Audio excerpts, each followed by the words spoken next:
होता है कि आप बीमार हो जाते हैं और दवाई लेके आते हैं, बार बार दवाई लेके आते हैं, पर आपके शरीर पर दवाई नहीं लगती।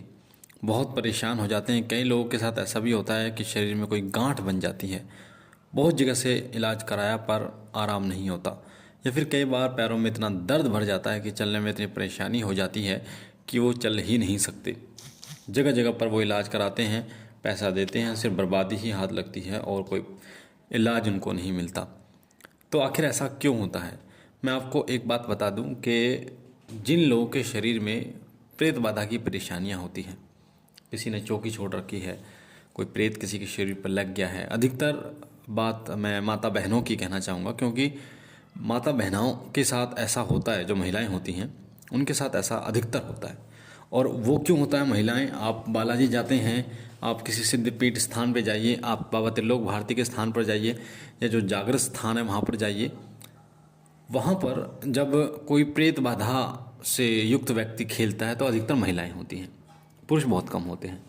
तो आखिर ऐसा क्यों होता है कि महिलाओं पर ही प्रेत बाधा का सबसे ज़्यादा प्रभाव पड़ता है?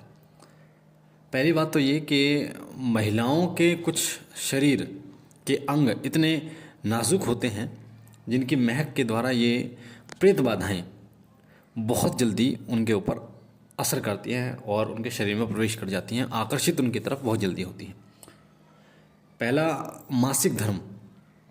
मासिक धर्म में जो रक्त स्राव होता है उसकी जो गंध होती है वो प्रेत बाधाओं को बहुत जल्दी आकर्षित करती है। तो इसलिए कहा जाता है, हमारे जो बड़े बुजुर्ग होते हैं वो कहते हैं कि मासिक धर्म के दौरान घर से बाहर नहीं जाना चाहिए। हालांकि आज के समय में कोई मानता ही नहीं है इन चीज़ों को। और मैं ये नहीं कह रहा कि ये सबके साथ होता है, सबके साथ नहीं होता, पर कहीं ना कहीं इनके माध्यम से प्रेत बाधा बहुत जल्दी आपके तरफ आकर्षित होती है। तो आपको ध्यान देना होगा इन चीज़ों पर कि चौराहा हो गया, शमशान हो गया, या फिर कोई ऐसी सुनसान स्थान पर आप अगर किसी माता बहन को इस प्रकार की मासिक धर्म की परेशानी है तो वो ना जाए। दूसरा, बाल खुले। जब बाल खोल के रखते हैं महिलाएं तो सबसे ज़्यादा प्रेत की परेशानियां होती हैं, वो आकर्षित होते हैं। इसलिए गांव में आप देखना कि चोटी बना के लड़कियां रहती हैं और बाल बांध के रहते हैं महिलाएं। इसका ये कारण सबसे ज़्यादा है। तो रोगी पर दवाई असर क्यों नहीं करती? देखिए, जिस व्यक्ति के शरीर में कोई भूत प्रेत की बाधा है तो वो आपके शरीर के जो रक्त होता है वहाँ पर कार्य करती है। प्रेत बाधाएं आपके शरीर में कैंसर, टीवी, मलेरिया, शुगर ऐसी परेशानियां भी खड़ी कर देती हैं। ये पैरों में दर्द, गांठ, ये भी उन्हीं के कारण होती हैं।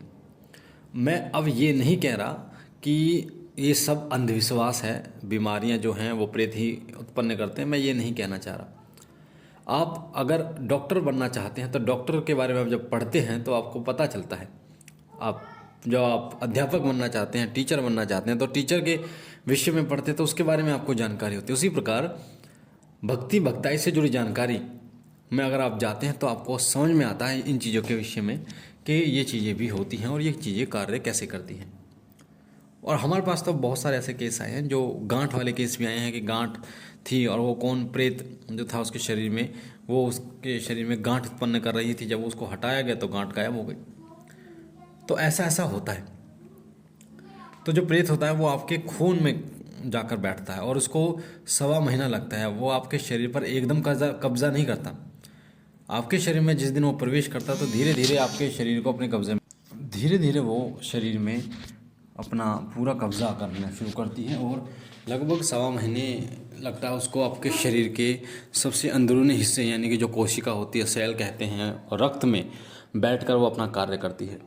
कई प्रतिबाधाएं जो भेजी जाती हैं, कई स्वयं लग जाती हैं, तो इनको मज़ा आता है, इनको आनंद आता है कि आपको कष्ट देने में, और ये फिर आपके शरीर के माध्यम से ही इन चीज़ों का भक्षण करती हैं।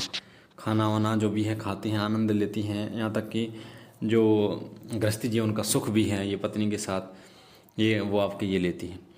तो प्रेत बाधाएं सबसे ज़्यादा परेशान जो है वो करती हैं इस प्रकार से कि वो दवाई नहीं लगने देती। क्योंकि दवाई क्या करती है? वो दवाई आपके रक्त के माध्यम से, यानी आपके सेल के माध्यम से कार्य करती है, और सेल पे तो ये बैठे होते हैं। तो ऐसा कैसे हो सकता है कि ये दवाइयाँ लगने दें? कई बार ऐसा होता है कि इंजेक्शन काम करता है। देखिए, प्रेत बाधाओं को इंजेक्शन परेशान करता है, यानी कड़वा, क्योंकि वो कड़वा होता है। जब इंजेक्शन शरीर में जाता है तो वो प्रेत आत्मा कुछ समय के लिए, कुछ सेकंड, कुछ मिनट के लिए शरीर छोड़ देती है, और जब तक उसका प्रभाव होता है इंजेक्शन का, तब तक वो व्यक्ति भी ठीक रहता है, उसको आराम मिलता है। तो जो उसके साथी होते हैं वो ये सोचते हैं कि इंजेक्शन से आराम मिल गया, शारीरिक परेशानी है, पर फिर जैसे ही इंजेक्शन का प्रभाव ख़त्म होता है वो प्रेत बाधा फिर उसके शरीर को पकड़ लेती है, तो फिर वो परेशानी बढ़ जाती है। तो इस ऐसी स्थिति में पहले उस प्रेत बाधा को हटाया जाता है, उसके बाद दवाई लगनी शुरू होती है। जितनी पुरानी ये परेशानी होती है प्रेत बाधा की, उतनी ही मुश्किल होती है शरीर से निकालनी, क्योंकि ये शरीर में रम जाती है और उस शरीर को अपना शरीर समझना शुरू कर देती है, हर प्रकार से अपना शरीर समझती है और किसी भी कीमत पर नहीं छोड़ना चाहती। जिस प्रकार आपने देखा होगा, एक बच्चा अपनी माँ से दूर नहीं होना चाहता, एक माँ अपने बेटे से दूर नहीं होती, उसी प्रकार से इनका खेल होता है। ये उस शरीर से दूर नहीं होना चाहते। तो कभी भी आपको ऐसी परेशानी हो कि बार बार दवाई लाने पर दवाई नहीं लग रही, तो कुछ जो मैंने टोटके आपको बताए हैं चैनल पे, वो आप करके देखिए। साथ ही जो किसी अच्छे भगत के पास जाइए और पूछा अपने लीजिए क्या परेशानी है, क्या नहीं है, ठीक है। तो आप देखेंगे कि अगर कोई नकारात्मक शक्ति की परेशानी निकलती है तो फिर उसका इलाज कराइए। इसलिए दवाई नहीं लगती, और जब वो हटेगी तो दवाई लगनी शुरू हो जाएगी। मुझे आशा है जानकारी आपको पसंद आई होगी। अगर आप पहली बार चैनल पे हैं तो वीडियो को लाइक शेयर जरूर करना, साथ ही चैनल को सब्सक्राइब कर बेल आइकन को जरूर दबाना। जो भी जानकारी हम डालें वो सबसे पहले आपको प्राप्त हो। बाबा भोलेनाथ से मैं विनती करता हूँ कि बाबा आप पर कृपा करें, आपके घर पर कृपा करें, सदैव आपकी जो झोली भरते रहें। हम मिलते हैं एक नई जानकारी के साथ, तब तक के लिए ओम नमः शिवाय।